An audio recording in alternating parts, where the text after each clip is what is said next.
Hello and welcome back to the channel everyone.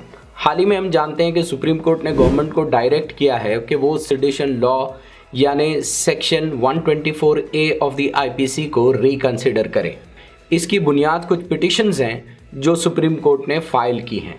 Sedition law की अपनी एक history है, लेकिन आज के इस वीडियो में हम ये देखने की कोशिश करेंगे कि जब कॉन्स्टिट्यूएंट असेंबली में जब इंडियन कॉन्स्टिट्यूशन फ्रेम किया जा रहा था तो फ्रेमर्स ऑफ कॉन्स्टिट्यूशन ने इस पर किस तरह से डिबेट की है और सेडिशन लॉ को एक फ्री इंडिया में, आज़ाद हिंदुस्तान में वो किस तरह से देखते थे। 74 इयर्स बैक कॉन्स्टिट्यूएंट असेंबली ने अपनी पोजीशन बहुत क्लियर कर ली थी।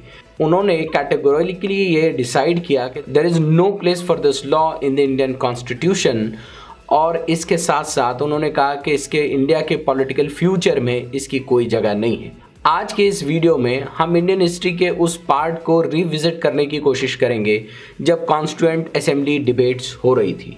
18 जुलाई 1947 को ब्रिटिश पार्लियामेंट ने इंडिया इंडिपेंडेंस एक्ट को एनफोर्स कर दिया for the creation of the two separate domains of the Indian union, the India and Pakistan.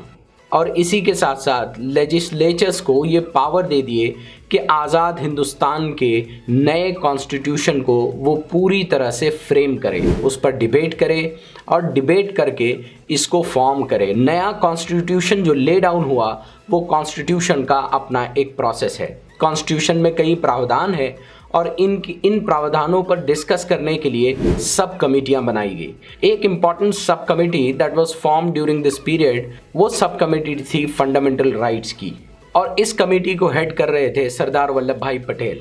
और इन्होंने ड्राफ्ट फंडामेंटल राइट्स की इंटरिम रिपोर्ट को पेश कर दिया ताकि उस पर डिस्कशन हो, डिबेट हो। In response to this interim report, Somnath Lahiri जो कि सोल मेंबर थे कम्युनिस्ट पार्टी ऑफ इंडिया के, उन्होंने इस पर बहुत कड़ा क्रिटिसिज्म किया। उन्होंने कहा कि ये जो फंडामेंटल राइट्स हमने दिए हैं या उन पर डिस्कस कर रहे हैं, दे हैव बीन डिस्कस्ड और framed from the point of view of a constable. उन्होंने ये भी कहा कि आज़ाद हिंदुस्तान में प्रेस को पूरी तरह से आज़ादी होनी चाहिए। उन्होंने कहा कि इससे पहले एक एलियन और ऑटोक्रेटिक गवर्नमेंट ने इंडियंस को ये राइट्स डिनाई किए हैं and Indians have suffered a lot as a result of this.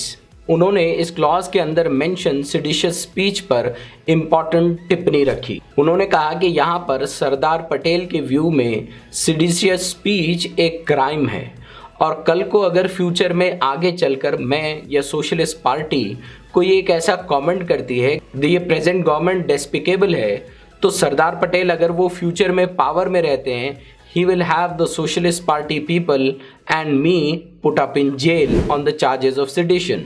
उन्होंने एग्जाम्पल दी कि इवन इन इंग्लैंड कोई स्पीच कितनी भी सेडिशियस क्यों ना मानी जाए, it is not considered in England seditious unless के उसके साथ वो एक्ट्स मौजूद हों।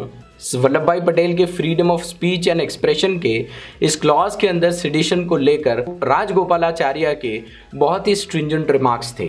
उनके रिमार्क्स वल्लभ भाई पटेल और उनके सजेशंस वल्लभ भाई पटेल से भी ज़्यादा स्ट्रिक्ट थे।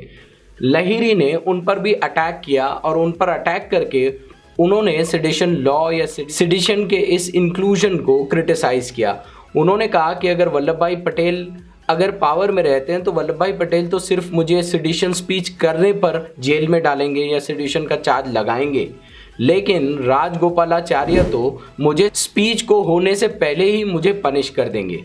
इस तरह के प्रावधान और इस तरह के इंटरप्रिटेशंस की मॉडर्न इंडिया में कोई नीड नहीं है। उन्होंने अपने ऑब्जेक्शन में बहुत असर्टिवली ये कहा कि मॉडर्न इंडिया में, एक डेमोक्रेटिक इंडिया में, political opposition must have full freedom of expression और इसी की वजह से डेमोक्रेसी डेवलप होती है। सोमनाथ लहिरी के इस स्ट्रॉन्ग ऑपोजिशन की वजह से अल्टीमेटली सरदार पटेल को वर्ड सेडिशियस इस प्रोविजो ऑफ क्लॉज 8 में से निकालना पड़ा। अब जो ड्राफ्ट कॉन्स्टिट्यूशन था वो तैयार था और ड्राफ्ट कॉन्स्टिट्यूशन की जो सब कमिटीज थी जिन्होंने प्रिपेयर किया था, अब वो रेडी था कि कॉन्स्टिट्यूएंट असेंबली के सामने उस पर डिबेट की जाए।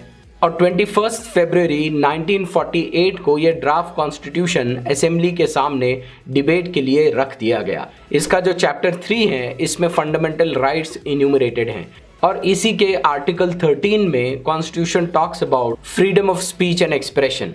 अब इसके बाद 1 दिसंबर 1948 को बारी आई आर्टिकल 13 पर डिस्कशन की। असेंबली में डिस्कशन स्टार्ट हुई और डिस्कशन में बहुत इंपॉर्टेंट डिबेट्स किए गए। दो बहुत इंपॉर्टेंट डिबेट्स हैं, one that was done by Damodar Swarup Seth and the other one by K.M. Munshi। Damodar स्वरूप सेठ ने ये कहा कि हमारे इस आज़ाद मुल्क में न सिर्फ फ्रीडम ऑफ स्पीच और एक्सप्रेशन होना चाहिए, but it is very important for us to understand that the country and the constitution needs to protect the right of a free press. न सिर्फ फ्रीडम ऑफ एक्सप्रेशन और speech में press आए, बल्कि free press को एक constitutional support मिले, free press को एक कॉन्स्टिट्यूशनल वैलिडिटी मिले। ये हमारी कॉन्स्टिट्यूशन असेंबली डिबेट की एक बहुत ही इम्पॉर्टेंट डिस्कशन है जो हुई। इसके बाद के.एम. मुंशी आते हैं और के.एम. मुंशी इस सिडिशन के इंक्लूजन पर डिबेट करते हैं, उसको क्रिटिसाइज करते हैं और वो प्रपोज करते हैं एक amendment to remove the word sedition from this article. वो ये कहते हैं कि हाफ ए सेंचुरी तक ब्रिटिश गवर्नमेंट इस कानून का गलत इस्तेमाल करती रही। It used it as a tool against the Indians to deny them the freedom of expression and some of the important fundamental rights. और इसी लॉ के ज़रिए ब्रिटिश कॉलोनियल गवर्नमेंट इंडियंस के किसी किस्म के डिसकंटेंट को या इंडियन के किसी किस्म के क्रिटिसिज्म को पनिश करती थी। और इसीलिए हम ये देखते हैं कि बड़े बड़े freedom fighters, the first of the case to be registered under the sedition law was of Bal Gangadhar Tilak and the vernacular press. British जो थे वर्नाक्युलर प्रेस यानी लोकल लैंग्वेज में जो प्रेस होती थी, जो लिखा जाता था, उसको लेकर बहुत क्रिटिकल थे क्योंकि इसके अंदर क्रिटिसिज्म होती थी गवर्नमेंट की। हम देखते हैं कि पहला केस और वो केस जिसने आज सुप्रीम कोर्ट में डिस्कशन को शुरू किया, उसमें बहुत सारी कॉमन कनेक्टिंग लिंक्स हैं। पहला जो केस था वो केसरी के फाउंडर बाल गंगाधर तिलक के अगेंस्ट में लिया गया था और ये जो लास्ट केस है it is also against a renowned journalist Vinod दुआ, जिसने आज सुप्रीम कोर्ट में इस डिस्कशन को फिर से अलाइव किया है। ब्रिटिश गवर्नमेंट जो वर्नाक्युलर प्रेस पर खार खाए बैठी थी, उनको इसका बदला निकालना था। हम देखते हैं कि बाल गंगाधर तिलक के टाइम पर प्लेग आता है और वो पूना हॉस्पिटल कायम करते हैं। जिस तरह से क्वारंटाइन हुई, जिस तरह से ब्रिटिश ने उस प्लेग को मिसमैनेज किया और जिस तरह से ट्रेमेंडस अमाउंट्स ऑफ डेथ टोल हुई, हम ये देखते हैं कि एक ब्रिटिशर को एक एक्सट्रीमिस्ट मार देता है या कत्ल कर देता है। इस इंसिडेंट्स को यूज़ करके बाल गंगाधर तिलक के अगेंस्ट में सेडिशन चार्जेस लगाए जाते हैं और एक लंबा केस चलता है।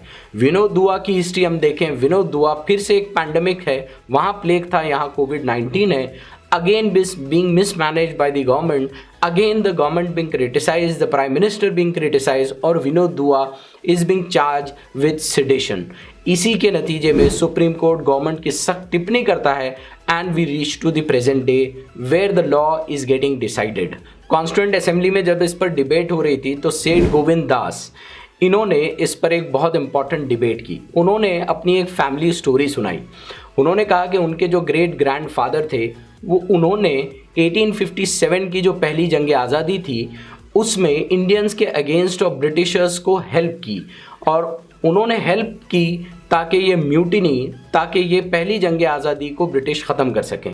ब्रिटिश ने पहली जंग आज़ादी को ख़त्म किया और इनके जो ग्रेट ग्रैंड फादर थे उनको इनामात से नवाजा। उनको एक बेल्ट दिया गया जिसमें हीरे जड़े हुए थे और उनको और उनके बाद उनके बेटे को और सेठ गोविंद दास के अंकल को राजा बहादुर, दीवान बहादुर जैसे टाइटल्स दिए गए। 1930 के आते आते अब उनके जो ग्रेट ग्रैंड चाइल्ड हैं यानी कि सेठ गोविंद दास, वो इंडियन नेशनल कांग्रेस और गांधी जी से प्रभावित हैं और वो इंडियन फ्रीडम स्ट्रगल में बहुत एक्टिवली पार्टिसिपेट करते हैं। 1930s के सत्याग्रह मूवमेंट में जब उन्होंने पार्टिसिपेट किया, उन्होंने अपनी एक स्पीच में अपने ग्रेट ग्रैंड फादर को क्रिटिसाइज़ किया। He said that how he was wrong और उन्होंने कहा कि उनके इस एक्ट्स की वजह से ये एलियन गवर्नमेंट आज भी हम पर हुकूमत कर रही है। उन्होंने ये स्पीच दी और उन पर ब्रिटिश ने सेडिशन का चार्ज लगा दिया। That came up with a 2-year jail term। इसी तरह से रोहिणी कुमार चौधरी ने आर्ग्यू किया कि ये लॉ एक बहुत बड़ी मिजरी का रीज़न रहा है।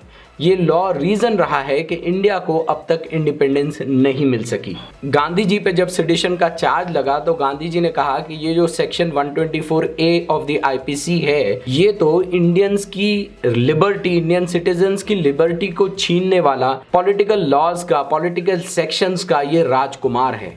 और इस राजकुमार ने बहुत सारी पॉलिटिकल वॉइसेस को दबाया है, वॉइसेस ऑफ फ्रीडम को दबाया है। और इसी के डिस्कशन के बाद हम ये देखते हैं कि कॉन्स्टिट्यूएंट असेंबली में देन फ्रीडम ऑफ स्पीच का जो आर्टिकल था उसके अंदर से जो सेडिशन का क्लॉज था वो सेडिशन के क्लॉज को निकाल दिया जाता है।